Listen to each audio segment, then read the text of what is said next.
Ladies and gentlemen, what am I bid for this slightly used husband? Lisa's voice cut through the Friday night chatter at Murphy's Lounge like a rusty blade through flesh. I sat there, beer halfway to my lips, watching my wife of 12 years put me up for auction like a piece of furniture at a garage sale. Before we dive deeper into this story, I have one small request. Please subscribe, drop a like, comment, and hit that hype button to boost this channel so more people can discover these incredible Reddit stories. He's handy with tools, she continued, gesturing toward me with her martini glass. Comes with his own auto shop, and he's house-trained, mostly. The laughter from her circle of friends hit me like a slap. Madison, the blonde real estate shark, practically cackled. Priya, always ready with her phone to record the next viral moment, was already filming. Even Sophie, who I'd always thought was decent, managed a polite chuckle. Starting bid is 50 cents, Lisa announced. Do I hear 50 cents? I forced a grin, playing along like the good sport I was supposed to be. Inside, something cold and sharp was crystallizing in my chest. This wasn't playful teasing between spouses. This was humiliation, served up hot in public for her entertainment. I'll bid $1, called out some guy from the next table over. But only if he comes with a warranty. More laughter. Lisa was eating it up, basking in the attention like a cat in sunlight. Oh, no warranty, she said, shooting me a look that wasn't entirely joking. What you see is what you get. 40-year-old model, some wear and tear, but still runs. Most of the time. That's when I noticed him. Derek Halloran, leaning against the bar about 20 feet away, watching the whole show with an expression I couldn't quite read. He was new to our social circle, some hotshot who'd moved to town 6 months ago and started throwing money around like confetti. Lisa had mentioned him a few times lately. Too many times. Derek caught my eye and raised his whiskey glass in what might have been a salute or a mock toast. The smile on his face was the kind you see on sharks just before they bite. Actually, Derek called out, pushing off from the bar and walking over, I might be interested in making a serious offer. The group went quiet. Lisa's cheeks flushed pink, and she laughed a little too loudly. Oh, Derek, you're terrible, she said, but she didn't tell him to back off. Derek stopped right next to my chair, close enough that I could smell his expensive cologne.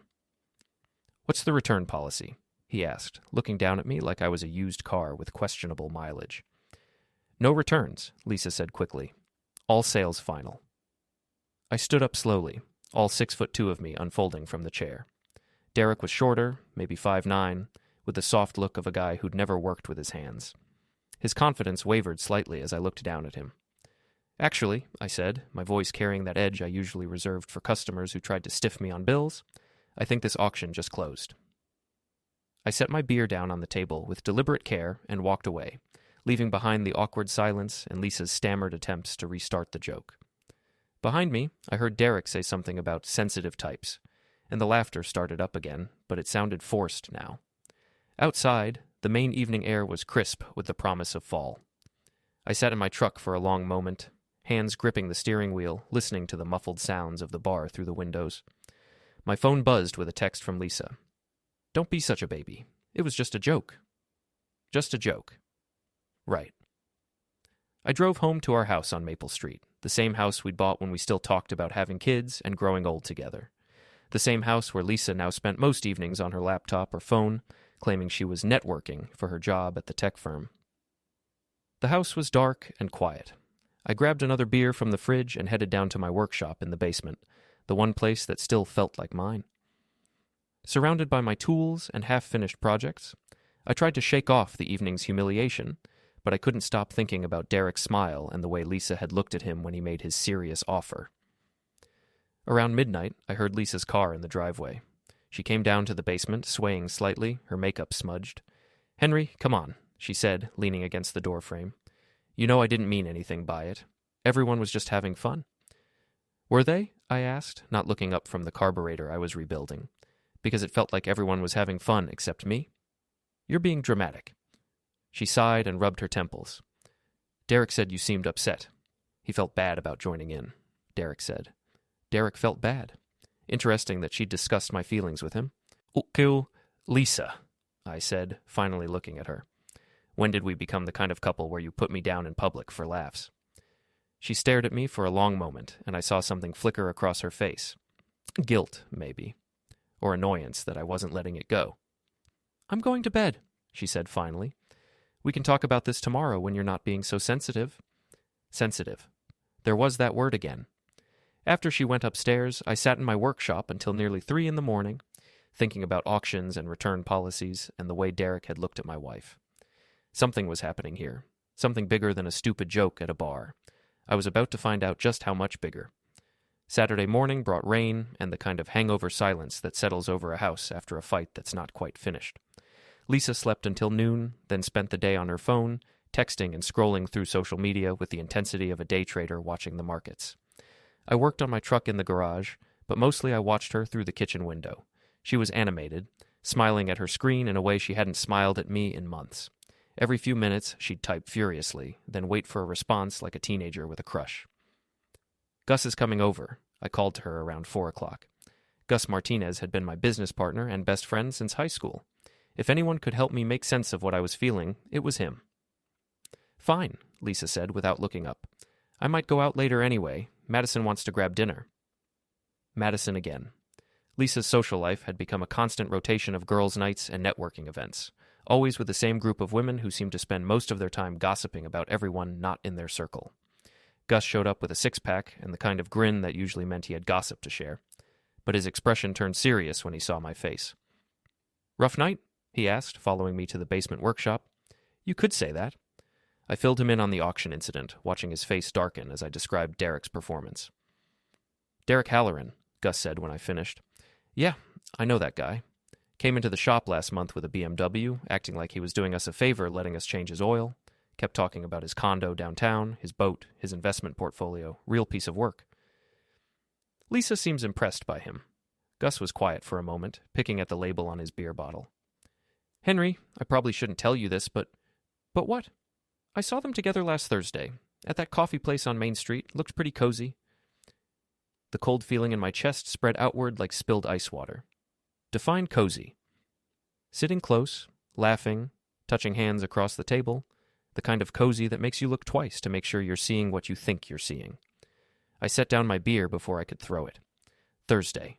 She told me she was working late. Maybe it was a work thing, Gus suggested, but his voice lacked conviction. Maybe. But I was already thinking about all the late nights, the increased attention to her appearance, the way she guarded her phone like it contained state secrets. Or maybe my wife just got a serious offer from Derek Halloran. We spent the next hour talking through possibilities, most of them bad. By the time Gus left, I'd made a decision that would have seemed crazy 24 hours earlier. I was going to find out exactly what Lisa was hiding. That night, after she left for her dinner with Madison, I did something I'd never done in 12 years of marriage. I went through her things. Her laptop was password protected, but she'd always been careless about logging out of her email on our shared iPad. It took me 10 minutes to find what I was looking for, and when I did, I wished I hadn't.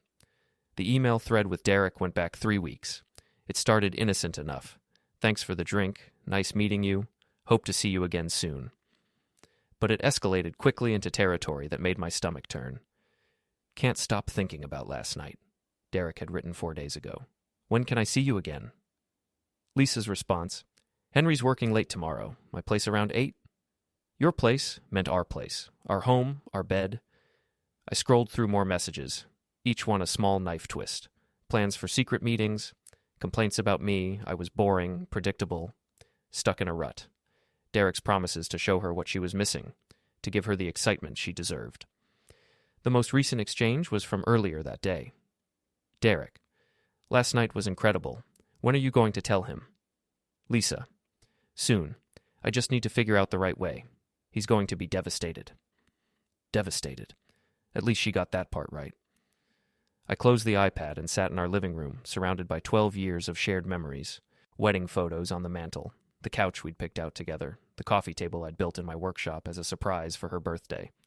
All of it felt like props in a play I hadn't realized I was performing in. My phone buzzed with a text from Lisa. Dinner running late. Don't wait up. I almost laughed. She was probably with Derek right now, maybe at his condo, maybe planning their next move in whatever game they were playing. And here I sat, the faithful husband, reading their love letters and feeling sorry for myself.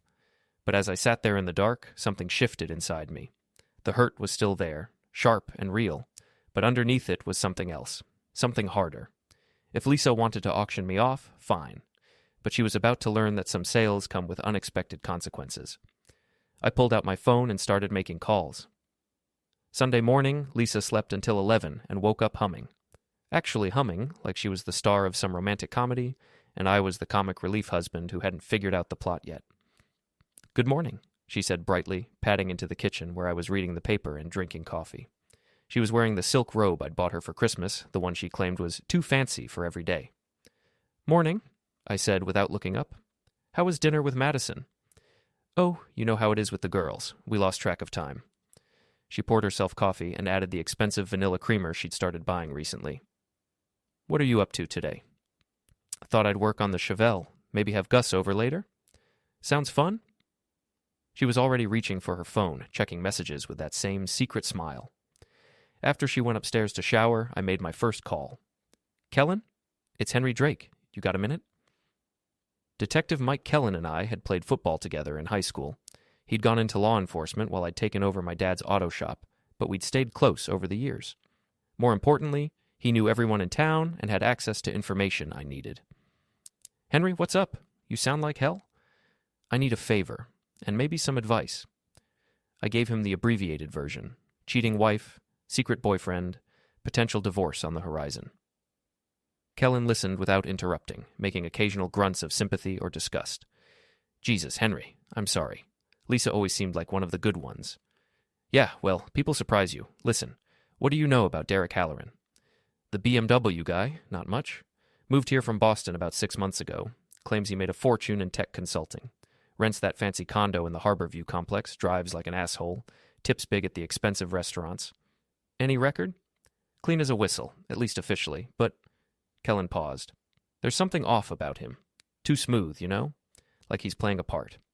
And I heard some interesting gossip from a buddy who works security at Harborview."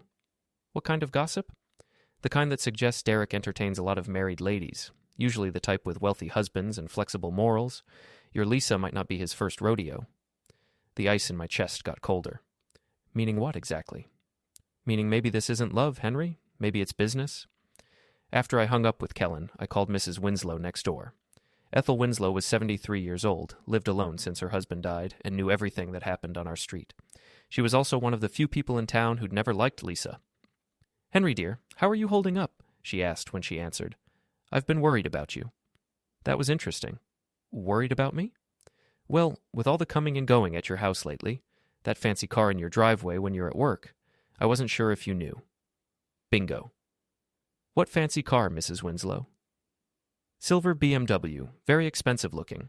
Shows up 2, maybe 3 times a week, always when your truck isn't there. Stays for hours." She paused delicately. "I hope I'm not speaking out of turn, dear." "No, ma'am. You're being a good neighbor. Has anyone else noticed?" "Oh, the whole street's been talking. We weren't sure what to do. Nobody wants to be the bearer of bad news, you understand?" The whole street knew. While I'd been working 60-hour weeks to build our future, my wife had been entertaining her boyfriend in our house, and the entire neighborhood had been watching it happen. "Mrs. Winslow, would you do me a favor? If you see that car again, would you give me a call?" "Of course, dear. And Henry? Whatever you're planning, you have my full support. That woman never deserved you." My third call was to Tommy Chen, who ran the electronics shop downtown. Tommy owed me a favor. I'd rebuilt the engine on his classic Mustang for parts cost only, and he was exactly the kind of guy who could help me with what I had in mind. "Henry, good to hear from you. How's the Mustang running?" "Like a dream, Tommy. Listen, I need some help with a project. Something discreet." "What kind of project?" I explained what I needed. Tommy was quiet for a long moment. "Henry, are you sure about this? I mean, legally speaking. Everything I'm asking for is completely legal. I just want to know what's happening in my own house." "Okay, but if anyone asks, we never had this conversation." "Understood." By Sunday evening, I had a plan. It wasn't pretty, and it wasn't nice, but then again, neither was what Lisa and Derek were doing to me. Lisa came home around 6, claiming she'd spent the day shopping with Priya. She was carrying bags from stores I knew she couldn't afford on her salary, wearing a new dress I'd never seen before. "Busy day?" I asked. "Oh, you know how it is. Girl stuff." She disappeared upstairs with her bags, and I heard her on the phone for the next hour, speaking in hushed, excited tones. That night, as she slept beside me, I stared at the ceiling and thought about auctions and bidding wars and what happens when the merchandise decides to fight back. Tomorrow, the real game would begin. Monday morning, I was at Tommy's shop when it opened. He had everything ready. small wireless cameras with motion activation, audio recording capability, and a smartphone app that would let me monitor everything remotely. These are primarily for home security, Tommy explained as he showed me how to use the app. Completely legal to install in your own house. The audio recording might be a gray area depending on state law, but I'm not planning to use any of this in court, I finished. I just need to know what I'm dealing with. Then you should be fine. Battery life is about a week, and they're small enough to hide pretty much anywhere. I spent my lunch break installing the cameras. One in the living room, hidden behind a picture frame, one in the kitchen, tucked behind the coffee maker, and one in the bedroom, concealed inside the alarm clock on Lisa's nightstand. It felt dirty, spying on my own wife in my own house. But then I remembered Derek's smug smile and Lisa's public humiliation of me, and the feeling passed. The first test came that afternoon. I was at the shop when my phone buzzed with a motion alert. I opened the app and watched Lisa come home from work, followed 5 minutes later by a silver BMW pulling into our driveway. Derek walked into my house like he owned it, kissing my wife in my living room before they disappeared upstairs. I watched the bedroom camera feed for exactly 30 seconds before shutting it off. I'd seen enough, but I kept the audio running. God, I hate sneaking around like this, Lisa said afterward. When are we going to stop pretending? Soon, Derek replied. But we need to be smart about it. Henry's not going to just roll over and play dead. We need to make sure you get your fair share when this all comes out. What do you mean? I mean the house, the business, whatever savings you have. Divorce can get messy, especially when there's adultery involved. We need to protect your interests. Our interests, Lisa corrected. Right, our interests. I listened to them plan my financial destruction while sitting in my auto shop, surrounded by the tools and equipment I'd spent 15 years building up. They talked about asset protection and hidden accounts, about making sure Derek's involvement stayed secret until after the divorce was finalized. Lisa wasn't just cheating on me, she was robbing me. That evening, she came home with takeout Chinese food and a guilty smile. Thought I'd surprise you with dinner, she said. You've been working so hard lately. I almost laughed. She was trying to play the loving wife while her boyfriend's cologne was probably still on her skin. That's thoughtful, I said. How was your day? Oh, boring. Meetings, paperwork, you know how it is. We ate dinner while she told me elaborate lies about her afternoon, and I nodded and smiled and played the clueless husband. But inside, I was calculating, planning, preparing for war. After dinner, I excused myself to work in the basement while Lisa settled in with her laptop. I called Gus. How'd you like to do some detective work? I asked. What kind of detective work? The kind that involves following Derek Halloran and finding out what else he's hiding. Gus was quiet for a moment. Henry, are you sure you want to go down this road? Sometimes it's better not to know everything. I'm already down this road, Gus. The question is whether I'm going to walk or run. Okay, what do you need? We made plans to meet the next morning. Gus would tail Derek while I was at work, see where he went, who he talked to, what his daily routine looked like. If Derek was running some kind of con on married women, there might be others. And if there were others, there might be evidence. That night, I lay in bed listening to Lisa breathe and thinking about justice. Not the legal kind. That would come later, through lawyers and courts and paperwork. This was about something more basic, something older. Derek thought he was playing a game where he made all the rules. Lisa thought she could auction me off and upgrade to a newer model without consequences. They were about to learn that some games have more players than you realize, and sometimes the house doesn't win. Tuesday brought the first real break in my amateur investigation. Gus called me around noon, excitement clear in his voice. Henry, you need to hear this. I followed Derek to the Harbor View apartments like we planned, but then he went somewhere interesting. Where? The law office of Patterson, Burke and Associates. Spent 2 hours there. When he came out, he was carrying a folder and talking on his phone about the Drake situation. The Drake situation. My life had become a situation. Did you catch anything else? Yeah, and this is where it gets weird. After the lawyer, he went to lunch at that expensive place on Harbor Street. Guess who he was eating with? I'm afraid to ask. Madison Pierce. Lisa's best friend, Madison.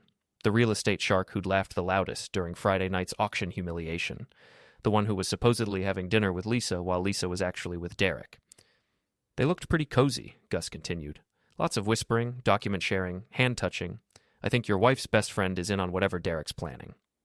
The pieces were starting to form a picture, and it was uglier than I'd imagined. This wasn't just an affair, it was a conspiracy.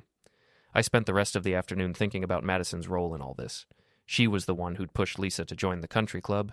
She was the one who'd introduced Lisa to Derek in the first place, and she was the one who always seemed to know exactly which buttons to push to make Lisa feel dissatisfied with her life. That evening, I decided to test a theory. "Lisa, I've been thinking about what happened Friday night," I said over dinner. "Maybe you were right. Maybe I was being too sensitive." She looked surprised but pleased. "Really? I mean, I'm glad you see it that way. It really was just harmless fun." "I know, and I've been thinking maybe we should do more things with your friends. Madison seems nice. Maybe we could have them over for dinner this weekend?" Lisa's fork paused halfway to her mouth. "Oh, well, Madison's pretty busy these days. New real estate project, you know how it is." "What about that Derek guy? He seemed interesting." Now Lisa was definitely uncomfortable. "Derek? I barely know him. Why would we invite him to dinner?" "Just thought he might be fun. He seemed pretty confident Friday night." "Henry, what's this really about?" I shrugged. "Nothing. Just trying to be more social. Isn't that what you want?" She studied my face for a long moment, then forced a smile. "Of course. But maybe we should start with something smaller. Just us and maybe Sophie." Sophie. The quiet one in Lisa's group, the one who'd seemed uncomfortable during Friday's auction. Maybe it was time to have a conversation with Sophie. I found her number in Lisa's phone while she was in the shower and sent a carefully worded text. "Hi, Sophie. This is Henry Drake. Could we talk sometime? It's about Lisa, and I could use a friend's perspective." Sophie's response came back within minutes. "I've been hoping you'd reach out. Coffee tomorrow, 10 a.m. at Brewster's on Main Street?" The next morning, I told Lisa I had a parts run to make and met Sophie at the coffee shop. She was already there when I arrived, looking nervous but determined. "I wasn't sure if you knew," she said without preamble, "about Lisa and Derek." "I know," I said. "The question is, how long has everyone else known?" Sophie's face crumpled. "Henry, I'm so sorry. I wanted to tell you, but Madison said it wasn't our place to get involved in other people's marriages." "Madison said that?" "She's been protective of Lisa lately. Says Lisa deserves to be happy that you two have grown apart." Sophie paused. "But there's something else you should know. Something about Madison and Derek." "They're working together." Sophie nodded. "Madison introduced them. She told Lisa that Derek was exactly what she needed to shake things up. But I think there's more to it than that." "What kind of more?" "Madison's been having financial problems. Her real estate business isn't doing as well as she pretends. Last month, she was talking about losing her condo, maybe having to move back in with her parents." Sophie leaned forward. "But suddenly she's got money again. New car, expensive clothes, talking about some big investment opportunity." The picture was getting clearer. Derek wasn't just seducing my wife. He was paying her best friend to help him do it. But why? What was the end game? "Sophie, I need to ask you something, and I need you to be completely honest. Has Lisa talked about divorce?" Sophie's silence was answer enough. "She has, hasn't she?" "She's been asking questions. Hypothetical questions about asset division, alimony, what happens to businesses in a divorce." Sophie looked miserable. "Madison's been encouraging her, telling her she could take you for everything and start fresh with someone who appreciates her." Someone who appreciates her. Like Derek, who was probably planning to disappear the moment the divorce was finalized and Lisa's settlement money was in his hands. "There's one more thing," Sophie said quietly. "Priya's been recording everything. All the girls' nights, the conversations about you, Lisa's confessions about the affair. She thinks she's collecting material for some kind of social media expose about cheating husbands and female empowerment. Except I'm not the one cheating." "No, you're not. And some of us know that." Sophie reached across the table and squeezed my hand. "Henry, whatever you're planning, you have at least one ally in Lisa's group." I walked out of that coffee shop with a much clearer understanding of what I was up against. This wasn't just adultery. It was a coordinated campaign to destroy my marriage, my business, and my reputation. Derek was the mastermind. Madison was the inside woman, and Lisa was the willing accomplice who thought she was getting a fairy tale ending. But every good story needs a plot twist, and I was about to give them one they'd never see coming. Thursday afternoon, Mrs. Winslow called. "Henry, dear, that silver car is back. Pulled in about 20 minutes ago." "Thank you, Mrs. Winslow. I'll be right there." I left Gus in charge of the shop and drove home, parking 2 blocks away and walking through the backyards to approach my house from behind. The motion alerts on my phone had been going off for the past hour, but I'd ignored them. Today, I wanted to see this with my own eyes. I slipped into my own backyard like a burglar and crept up to the kitchen window. Through the gap in the curtains, I could see Lisa and Derek at my kitchen table, papers spread out between them. Lisa was signing documents while Derek watched with that predatory smile I was learning to hate. I couldn't hear what they were saying, but I didn't need to. The scene told the whole story. They were planning my destruction, and they were doing it at my kitchen table, probably using my coffee and eating my food. I took photos with my phone, then retreated to my truck to think. Whatever those documents were, they weren't good news for me. It was time to accelerate my own timeline. That evening I called Kellen. "I need that favor we talked about," I said. "Tonight." "What kind of favor?" "The kind that involves a wellness check and some very inconvenient timing." Kellen was quiet for a moment. "Henry, I can't manufacture probable cause just because your wife is cheating." "I'm not asking you to. I'm asking you to respond to a concerned neighbor's report about suspicious activity at my house. Mrs. Winslow is very worried about the strange cars and the fact that people seem to be coming and going when I'm not home." "And you want me to show up when?" "Tomorrow, around 2 o'clock. Lisa thinks I'm going to be in Portland all day picking up parts." "This is a bad idea, Henry." "Maybe, but it's my bad idea." Friday morning, I kissed Lisa goodbye and told her I'd be back late, probably after dinner. She was trying to look disappointed, but I could see the excitement in her eyes. Another afternoon with Derek, another chance to plan my downfall. Instead of driving to Portland, I went to Tommy's electronics shop and spent the morning reviewing the audio recordings from my hidden cameras. What I heard made my blood boil, but it also gave me exactly what I needed. At 1:45 p.m., I parked 3 blocks from my house and called Mrs. Winslow. "Are they there?" I asked. "Oh, yes, dear. The car arrived about an hour ago. They're being quite loud today." "Perfect. Can you call the police and report suspicious activity? Tell them you're concerned about a break-in or something." "It would be my pleasure, dear." At exactly 2 p.m., I watched Kellen's patrol car pull into my driveway. I was positioned across the street, hidden behind a neighbor's hedge, with a perfect view of my front door. Kellen knocked and knocked again. Finally, the door opened and Derek appeared, shirtless and clearly flustered. Behind him, I could see Lisa in a bathrobe, her hair disheveled. I couldn't hear the conversation, but I could see Derek trying to explain his presence while Lisa hovered in the background looking mortified. Kellen was taking notes, asking questions, generally being as thorough and time-consuming as possible. The whole scene lasted about 20 minutes. When Kellen finally left, Derek and Lisa disappeared back into the house, probably to argue about what had just happened and whether they'd been caught. I waited another hour, then drove home. Lisa was in the kitchen when I walked in, fully dressed and trying to look casual. The house smelled like air freshener, and I could see she'd been cleaning frantically. "You're home early," she said, not quite meeting my eyes. "Parts run got canceled. Supplier had a mix-up." I looked around the kitchen, noting the papers that had been hastily shoved into a drawer. "How was your day?" "Fine, quiet. I worked from home." "That's nice." "Oh, by the way, Mrs. Winslow mentioned the police were here earlier, something about a suspicious person."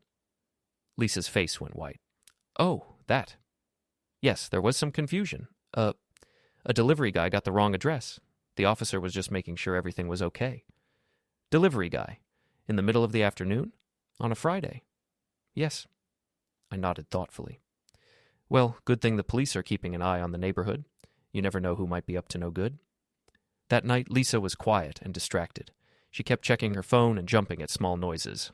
Around 10 o'clock, she announced she was going to bed early. "Big day tomorrow," she said. "Madison's having a barbecue, remember?" I'd forgotten about Madison's barbecue, but suddenly it seemed like the perfect opportunity. "Right. Should be fun. Will Derek be there?" Lisa's hand froze on the banister. "Derek? Why would Derek be there?" "Just wondering. He seems to pop up everywhere lately." "I wouldn't know. I barely know the man." As she went upstairs, I pulled out my phone and sent a text to Sophie. "Change of plans for tomorrow. Are you going to Madison's barbecue?" Her response was immediate. "Unfortunately, yes." "Why?" "Because it's time for the truth to come out, and I'm going to need a witness." Saturday was going to be interesting. Saturday afternoon arrived with perfect weather and terrible intentions. I spent the morning in my workshop, preparing what I'd come to think of as my insurance policy, a carefully edited compilation of audio recordings, photos, and documents that told the story of Lisa and Derek's conspiracy. Lisa was upstairs getting ready for Madison's barbecue, taking extra care with her appearance. She'd bought a new sundress for the occasion, something that showed off her figure and probably cost more than we could afford. "You're being very quiet today," she said when she came downstairs. "Everything okay?" "Just thinking about things," I replied. "Sometimes it's good to take stock of your life, you know? Figure out what's real and what's just pretense." She gave me an odd look, but didn't ask for clarification. Madison's house was in the expensive part of town, all manicured lawns and 3-car garages. Her backyard was decorated with string lights and filled with the kind of people who considered themselves the social elite of our small main city. I recognized most of the faces: real estate agents, bank managers, the country club crowd that Lisa had been so eager to join. And there, holding court by the outdoor bar, was Derek Halloran in a polo shirt and khakis, looking like he belonged. "Henry!" Madison appeared at my elbow with a drink I hadn't asked for. "So glad you could make it. Lisa wasn't sure you'd want to come." "Wouldn't miss it," I said. "Great party. You must have spent a fortune." Something flickered across Madison's face. "Well, you know how it is. Sometimes you have to invest in your social connections." Invest? Interesting choice of words from someone who'd supposedly been broke a month ago. I mingled for an hour, making small talk and watching the dynamics. Lisa stayed close to her circle of friends, but I noticed her eyes kept drifting toward Derek. He, meanwhile, was charming a group of older women while keeping one eye on Lisa. Sophie found me by the pool around 4 o'clock. "Are you really going to do this?" she asked quietly. "Do what?" "Whatever you're planning. I can see it in your face, Henry. You look like a man who's about to burn down the world." "Not the world," I said. "Just the lies." At 5 o'clock, Madison called for everyone's attention. She was standing on her deck with a microphone, probably left over from some previous party.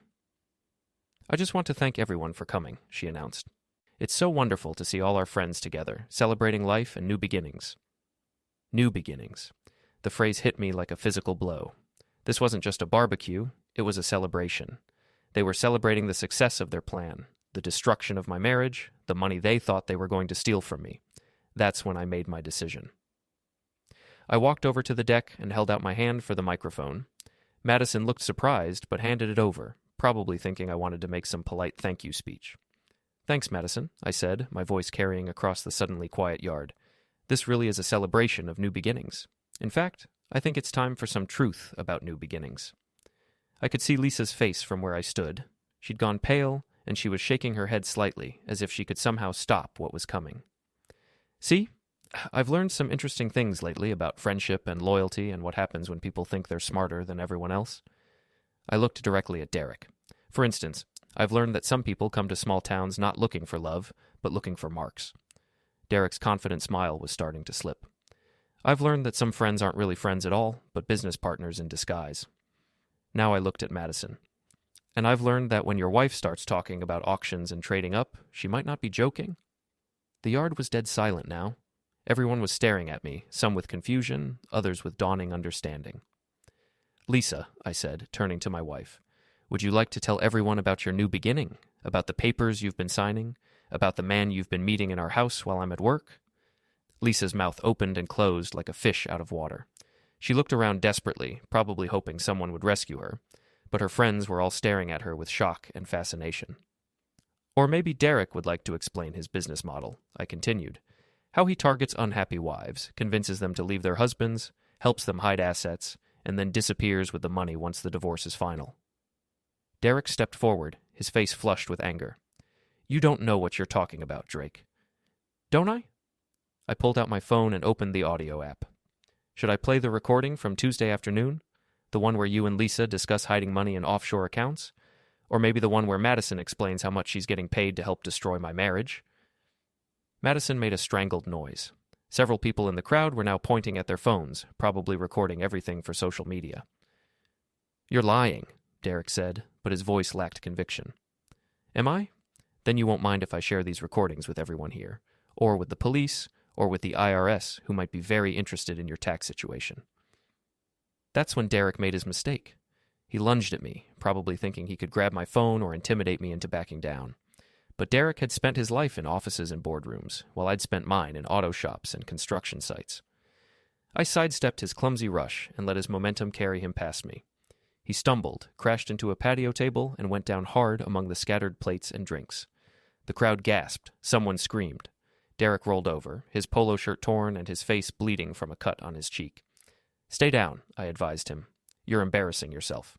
I turned back to the crowd, many of whom were now openly filming with their phones.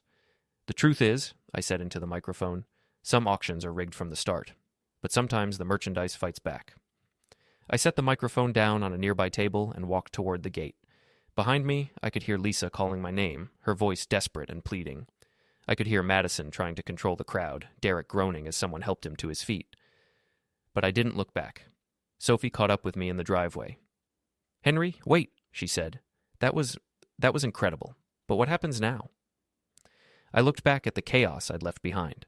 The shocked faces, the pointing phones, the complete destruction of Lisa and Derek's carefully laid plans. "Now?" I said. "Now they learn what happens when you bet against the house and the house decides to play for keeps." The video went viral before I even got home. Priya, the wannabe influencer who'd been so eager to record my humiliation at the bar, had captured every second of my barbecue revelation. By Sunday morning, "Cheating Wife Gets Exposed at Barbecue" had been shared across every social media platform, complete with hashtags like "Shaq's Revenge Served" and "Karma is Real." I watched it once, cringing at my own performance, but satisfied with the results.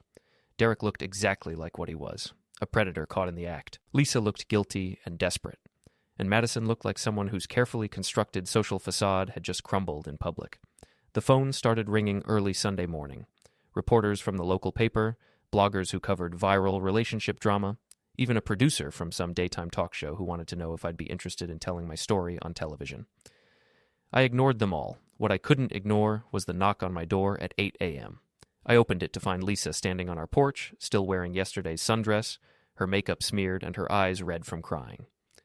"Can I come in?" she asked. "We need to talk." "I think we're past talking, Lisa." "Please, Henry, just please." Against my better judgment, I let her in.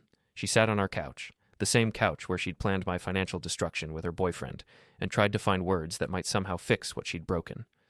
"I know how this looks," she began. "Do you? Because it looks like you've been cheating on me for months while planning to take me for everything I'm worth in a divorce. It looks like you turned my life into a joke for your friends' entertainment, while you and your boyfriend figured out how to rob me blind." She flinched at each accusation, but she didn't deny any of them. "It wasn't supposed to happen like this," she said finally. "Derek said he promised it would be clean, quick, that we could both move on without anyone getting hurt." "Without anyone getting hurt?" I stared at her in disbelief. "Lisa, you were planning to destroy my business, take my house, and leave me with nothing. How exactly was that not supposed to hurt?" "You would have been fine. You're strong. You're capable. You would have rebuilt. While you and Derek lived off my money." She was quiet for a long moment. When she spoke again, her voice was barely a whisper. "He said he loved me. And you believed him." "I wanted to believe him. Do you know what it's like, Henry? Being married to someone who's perfectly content with ordinary, someone who never wants more, never dreams bigger, never thinks about what life could be like if we just took some chances?" "So you took a chance on a con man?" "He's not a con man. He's successful, he's ambitious, he sees potential where other people see problems." I almost felt sorry for her. Almost. "Lisa, Derek's gone." She looked up sharply. "What do you mean, gone?"